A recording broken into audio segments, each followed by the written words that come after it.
Hello and welcome to our weekly commodity market outlook with me Neel Mani Sen. Last week की यदि बात करें तो कमोडिटी मार्केट के लिए पिछला हफ्ता काफी एक्शन पैक्ड वाला रहा, जहां पर precious metals gold and silver यहां पर हमें एक बड़ी तेजी देखने को मिली, जहां पर गोल्ड ने अपने न्यू लाइफ टाइम हाई 77,839 को टेस्ट किया और वहीं क्लोजिंग भी हमें हायर नोट के आसपास देखने को मिली है।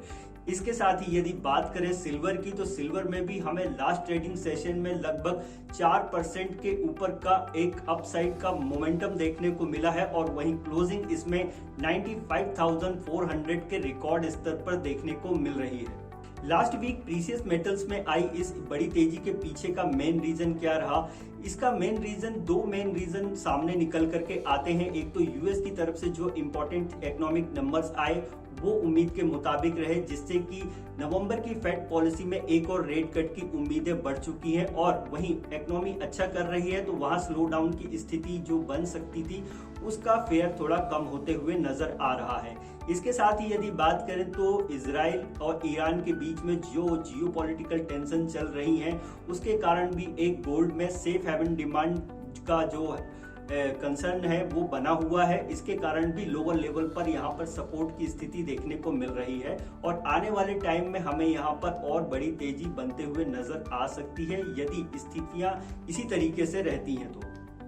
वहीं बात करें यदि एनर्जी पैक और बेस मेटल पैक की, तो ये जो पिछला हफ्ता गुजरा है ये दोनों के लिए थोड़ा मिला जुला रहा, जहां पर हमें बेस मेटल्स में थोड़े वाइड मूव देखने को मिले, वॉलेटाइल सेशन रहा। वहीं एनर्जी पैक में हमें एक कंटिन्यूअसली डाउन ट्रेंड देखने को मिला है इस पूरे हफ्ते। आने वाले वीक की यदि मैं बात करूं तो ग्लोबली कई important economic data lined up हैं, जैसे कि यूएस की तरफ से यदि देखें तो यहाँ पर इस हफ्ते आने वाले हैं अनएम्प्लॉयमेंट क्लेम्स के number, flash manufacturing and service PMI के नंबर्स रहेंगे। इसके साथ ही ड्यूरेबल गुड्स के ऑर्डर के नंबर्स के साथ में ही हमें और कई इंपॉर्टेंट नंबर्स आने लाइंड अप हैं। यूरोजोन की यदि बात करें तो यहाँ पर ब्रिक्स समिट स्टार्ट हो रही है जो कि 3 दिनों तक चलने वाली है। इसके बाद बीओई यानी कि बैंक ऑफ इंग्लैंड के गवर्नमेंट बैली की स्पीच रहेगी। इसके साथ ही ईसीबी प्रेसिडेंट लेगार्ड की स्पीच रहेगी। वहीं डिफरेंट यूरो जोन से मैन्युफैक्चरिंग और सर्विस पीएमआई के नंबर्स भी आने हैं। यदि चाइना की तरफ से देखें तो 1 ईयर एंड 5 ईयर के लोन प्राइम के रेट्स आएंगे जो कि मंडे को रिलीज होने हैं। तो ये नंबर्स कहीं ना कहीं इंपॉर्टेंट रहने वाले हैं एमसीएक्स मार्केट के लिए, तो इन पर विशेष ध्यान रखना चाहिए। टेक्निकली अगर बात करें कि इस हफ्ते गोल्ड और सिल्वर में किस तरीके से काम किया जा सकता है, तो बाय ऑन डिक्लाइन के अप्रोच के साथ ही काम करना चाहिए जब तक कि इंपॉर्टेंट सपोर्ट लेवल्स बने हुए हैं।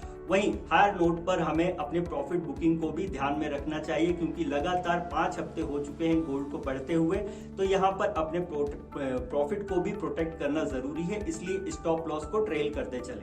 यदि मैं सिल्वर की बात करूं तो सिल्वर में हमें फ्रेश ब्रेकआउट होते हुए नजर आया है, तो इस हफ्ते हम सिल्वर पर खास नजर रख सकते हैं, क्योंकि यदि 96,500 के ऊपर के प्राइजेस निकलते हैं और ये सस्टेन करता है, देन फिर यहाँ पर हमें डायरेक्टली 1 लाख तक के लेवल भी देखने को मिल सकते हैं। इसलिए इस हफ्ते सिल्वर पर विशेष ध्यान देना चाहिए, सपोर्ट लेवल से बाय करके ही काम किया जा सकता है। फॉर दिस वीक गोल्ड के लिए एक इंपॉर्टेंट सपोर्ट लेवल 75,700 के आसपास रहेगा। वहीं रेजिस्टेंस अब देखें तो 79,000 पर निकल करके आता है। सिल्वर में यदि सपोर्ट की बात करें तो 91,500 के आसपास है। वहीं रेजिस्टेंस अब देखें तो एक important resistance life time high 96,500 है। इसके ऊपर 98,000 से लेकर के 1 लाख तक के लेवल हमें देखने को मिल सकते हैं। चलिए आगे बढ़ते हैं। एनर्जी पैक की यदि बात करें तो ये हफ्ता जो गुजरा है काफी अच्छा नहीं रहा। यहाँ पर पूरे हफ्ते हमें एक डाउन ट्रेंड देखने को मिला है क्रूड ऑयल और नेचुरल गैस दोनों में ही।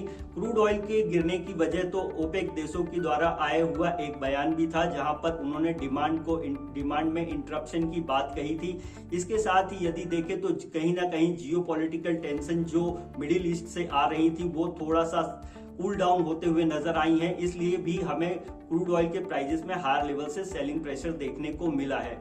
वहीं नेचुरल गैस की यदि बात करें तो कुछ इंपॉर्टेंट सपोर्ट लेवल जाने के बाद हमें एक शार्प डाउनसाइड का फॉल देखने को मिला है और अब ये अपने और डाउनसाइड के लेवल्स को टेस्ट कर सकता है, इसलिए यहाँ पर भी सेल ऑन राइज के अप्रोच के साथ काम किया जा सकता है। For this week crude oil के लिए एक वीकली इंपॉर्टेंट सपोर्ट लेवल जो है वो 5500 पर बनता है। वहीं रेजिस्टेंस यदि देखें तो 6200 पर इंपॉर्टेंट रेजिस्टेंस है।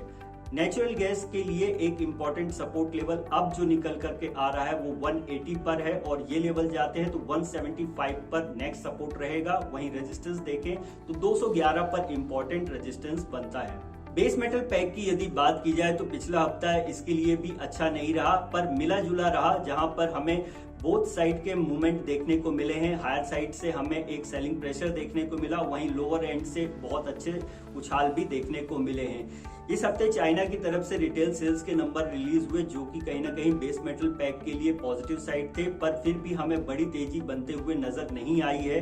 इसका कहने का मतलब है कि कहीं ना कहीं अभी यहाँ पर संशय की स्थिति बनी हुई है और थोड़ा सा टाइम गुजरेगा, उसके बाद ही हमें स्थिति क्लियर होते हुए नजर आएगी। पर बेस मेटल्स में एक जो रेंज बनी हुई है उसी रेंज को प्ले किया जा सकता है बोथ साइड के लिए, तो दोनों ही अप्रोच में काम कर सकते हैं, सेल ऑन राइज और बाय ऑन डिक्लाइन। साथ ही ध्यान रखना होगा इस हफ्ते आने वाले ऑल ग्लोबल इकोनॉमिक डेटास पर, जो कि जिनकी बात हमने ऊपर की है, उन सभी डेटा पर नजर रखनी होगी। वो कहीं ना कहीं बेस मेटल के लिए भी इंपॉर्टेंट रह सकते हैं।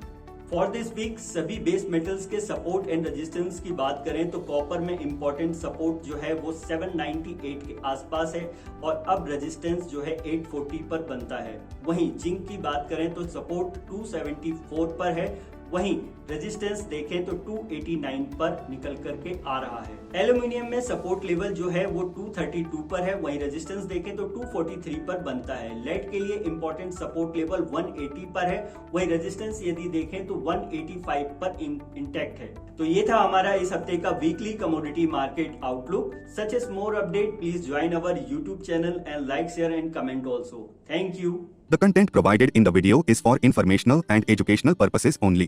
It does not constitute or imply a recommendation to engage in any securities transactions or investment strategies. We do not provide personalized advice or determine suitability for individuals' financial needs. Please conduct your own analysis and consider your personal circumstances before making any investment decisions.